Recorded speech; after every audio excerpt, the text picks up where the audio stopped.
മാംഗല്യം തന്തുനാനേന എന്ന സീരിയൽ റിവ്യൂവിലേക്ക് എല്ലാവർക്കും സ്വാഗതം. നിർമ്മലാമ്മ CKCയുമായുള്ള ഫോട്ടോ കാണിച്ച് CKCയെ ഭയപ്പെടുത്തിയതുകൊണ്ട് CKCയെ സ്വന്തം മകനുമായി വന്ന് നിർമ്മലാമ്മ കത്തികൊണ്ട് കുത്തിക്കൊല്ലുന്നതായി CKC സ്വപ്നം കാണുന്നു. അതുകൊണ്ട് CKC ഒരു നാടകം കളിക്കാൻ പദ്ധതിയിടുന്നു. നിർമ്മലാമ്മയും നിധിയും കൂടി റോഡിലൂടെ നടന്നു പോകുമ്പോൾ CKCയെ കാറിൽ നിന്നിറക്കി കുറെ ഗുണ്ടകൾ തല്ലുന്നു.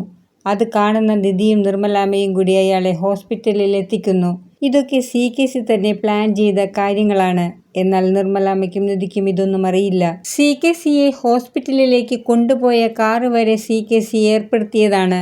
ഹോസ്പിറ്റലിൽ കൊണ്ടുചെല്ലുന്ന CKCയെ പരിശോധിക്കുന്ന ഡോക്ടർ നിധിയോടും നിർമ്മലാമ്മയോടും പറയുന്നു, CKCക്ക് നേരത്തെ തന്നെ തലയിൽ ബ്ലഡ് ക്ലോട്ടായിട്ടുണ്ടായിരുന്നു. അവിടെ തന്നെ ഗുണ്ടകളുടെ അടി കൊണ്ടതുകൊണ്ട് CKC ഇനി 6 മാസമേ ജീവിച്ചിരിക്കൂ. 6 മാസം ജീവിച്ചിരിക്കുന്ന CKCയോട് നിർമ്മലാമ്മയ്ക്ക് അനുകമ്പ തോന്നി. അയാളുടെ മകൻ ആരാണെന്ന് വെളിപ്പെടുത്തുമെന്നാണ് CKCയുടെ കണക്കുകൂട്ടൽ.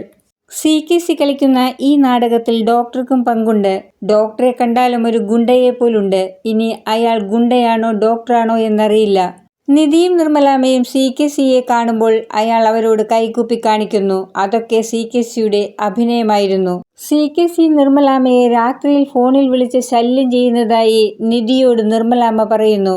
അയാൾക്ക് കുറ്റബോധമുണ്ടെന്ന് കരുതി നിർമ്മലാമ്മ ഗൗതമിനെക്കുറിച്ച് അയാളോട് പറയുമെന്നാണ് CKCയുടെ നിഗമനം. ഹൈടെക് സിറ്റി പ്രൊജക്ട് പ്രണവിനെ കിട്ടാൻ വേണ്ടി പാർവതിയമ്മയെ വിളിക്കാൻ പ്രണവിനോട് വസുന്ധര പറയുന്നു. ഗൗതമിനെയും നിധിയെയും വിളിച്ചാൽ നടക്കില്ലെന്നും ഗൗതമിൻ്റെ സൈൻ കിട്ടുന്ന ഒരു എഗ്രിമെൻ്റ് കമ്പനിക്ക് കൊടുത്താൽ മാത്രമേ 500 കോടി പ്രൊജക്റ്റ് കിട്ടൂ എന്ന് പാർവതിയമ്മയെ വിളിച്ച് പ്രണവ് പറയുന്നു. പ്രണവിൻ്റെ ഫോൺ കുറെ പ്രാവശ്യം പാർവതിയമ്മ എടുക്കുന്നില്ല. വീണ്ടും വീണ്ടും വിളിച്ചപ്പോൾ ആരാണെന്ന് ചോദിക്കുന്നു. നാണമില്ലാത്ത പ്രണവ്, ഈ വീട്ടിൽ നിന്നും ഇറങ്ങിപ്പോടാ എന്ന് പറഞ്ഞ് ഗൗതമിനോട് ആക്രോശിച്ചവൻ വീണ്ടും ഗൗതമിൻ്റെ കാൽ പിടിക്കാൻ വരേണ്ടി വന്നു. പ്രണവിൻ്റെ ഫോൺ കോൾ എടുത്ത പാർവതിയമ്മ അവന് ചുട്ട മറുപടി കൊടുക്കുന്നു. നിനക്കങ്ങനെ ഗൗതമിൻ്റെ സൈൻ ചെയ്ത എഗ്രിമെൻ്റ് കമ്പനിക്ക് കൊടുക്കണമെങ്കിൽ ഗൗതമിനോട് നേരിട്ട് വന്ന് ചോദിച്ചാൽ മതിയായിരുന്നല്ലോ. പ്രണവിനോട് പരിഹാസ രൂപത്തിൽ പാർവതിയമ്മ ചോദിച്ച കാര്യം അവൻ ഗൗരവത്തിലെടുക്കുന്നു.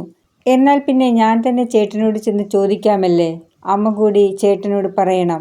അല്ല, നീ ഇങ്ങനെ ഒന്നുമല്ലായിരുന്നല്ലോ എന്ന് ഗൗതമിനെ വീട്ടിൽ നിന്നും ഇറക്കി വിട്ടപ്പോൾ വിളിച്ചത്. നിന്റെ കാര്യസാധ്യത്തിന് നീ വേണമെങ്കിൽ ഗൗതമിൻ്റെ കാലിൽ വരെ വീഴുമെന്ന് എനിക്കറിയാം. പക്ഷെ ഗൗതമിൻ്റെ സ്വഭാവം വെച്ച് അവൻ നിനക്ക് എഗ്രിമെൻറ്റിൽ സൈൻ ചെയ്തു തരും. എന്നാൽ ഞാനതിന് സമ്മതിക്കില്ല. ഞാൻ മരിച്ചാൽ പോലും നിന്നെപ്പോലെ ഒരു ചതിയന് ഗൗതമിനെ കൊണ്ട് സൈൻ ചെയ്ത് തരില്ലെന്ന് പാർവതിയമ്മ പറയുന്നു. ഗൗതം അവന് സൈൻ ചെയ്ത് കൊടുത്താലും ആ കമ്പനി കൊണ്ട് അവന് ഗതി പിടിക്കില്ലെന്ന് പാർവതിയമ്മയ്ക്കറിയാം. അത്രയ്ക്കും ശാപം കിട്ടിയവനാണ് പ്രണവ്. നിധിയെയും നിർമ്മലാമ്മയെയും കാണാതായപ്പോൾ ഗൗതം ഫോൺ ചെയ്യുന്നു. എവിടെയാണെന്ന് ചോദിക്കുന്നു. കുറെ നുണകളൊക്കെ പറഞ്ഞ് വീട്ടിലെത്തിയെങ്കിലും വീട്ടിൽ വന്ന് ഗൗതം വീണ്ടും ചോദിക്കുമ്പോൾ CKCയെ ആരോ ആക്രമിച്ചതും അവർ കണ്ടതും ഹോസ്പിറ്റലിലാക്കിയതുമൊക്കെ പറയേണ്ടി വരുന്നു. ഗൗതമിന് ദേഷ്യമാകുന്നു. നമ്മളെ എപ്പോഴും ദ്രോഹിക്കുന്ന അയാളെ നിങ്ങൾ എന്തിനാണ് രക്ഷപ്പെടുത്തിയതെന്ന് ചോദിക്കുന്നു. നിങ്ങളുടെ ആരാണയാൾ? പാർവതിയമ്മയും പറയുന്നു. അയാൾ എത്രയും വേഗം മരിക്കാൻ പ്രാർത്ഥിച്ചു കൊണ്ടിരിക്കുകയായിരുന്നു ഞാൻ.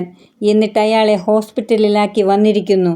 എന്നത്തെയും പോലെ CKC കളിക്കുന്ന നാടകമെല്ലാം അവസാനം നിധി തന്നെ പൊളിക്കും. അത് തന്നെയാകും ഇവിടെയും നടക്കാൻ പോകുന്നത്. വീഡിയോ കാണുന്നവർ ഇഷ്ടപ്പെടുകയാണെങ്കിൽ സബ്സ്ക്രൈബ് ചെയ്യാനും ബെല്ലൈക്കൺ അമർത്താനും മറക്കരുത്.